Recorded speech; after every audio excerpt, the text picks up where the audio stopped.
بسم اللہ الرحمن الرحیم۔ بدگمانی کے نقصانات۔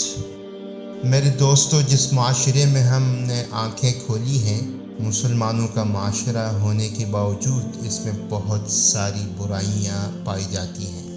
عموماً برائی میں مبتلا آدمی کو دوسروں کی برائیاں آسمان کی سورج کی طرح واضح نظر آتی ہیں، لیکن اپنی برائیاں نظر نہیں آتی۔ میں سمجھتا ہوں معاشرے کی برائیوں کی بنیاد ہی یہی چیز ہے۔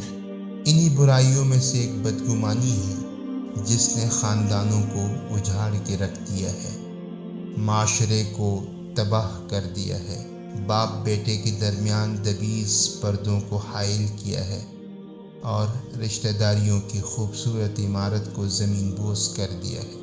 بدگمانی کے نقصانات بہت زیادہ ہیں، اسی لیے قرآن حکیم نے فرمایا ان بعض الظن اسم، یعنی بعض گمان گناہ ہے۔ اور نبی کریم صلی اللہ علیہ وسلم نے فرمایا ایاک والظن فإن الظن اکذب الحدیث، یعنی برے گمان سے بچو، کیونکہ برے گمان سب سے جھوٹی بات ہے۔ اللہ تعالی ہمیں عمل کی توفیق عطا فرمائے اور بدگمانی سے ہماری حفاظت فرمائے۔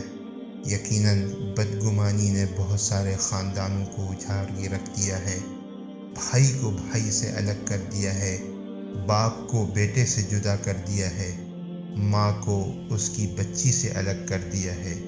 اللہ تعالی ہمیں بدگمانی کی آفتوں سے، مصیبتوں سے، برائیوں سے اور تباہ کاریوں سے حفاظت فرمائے۔ آمین یا رب العالمین۔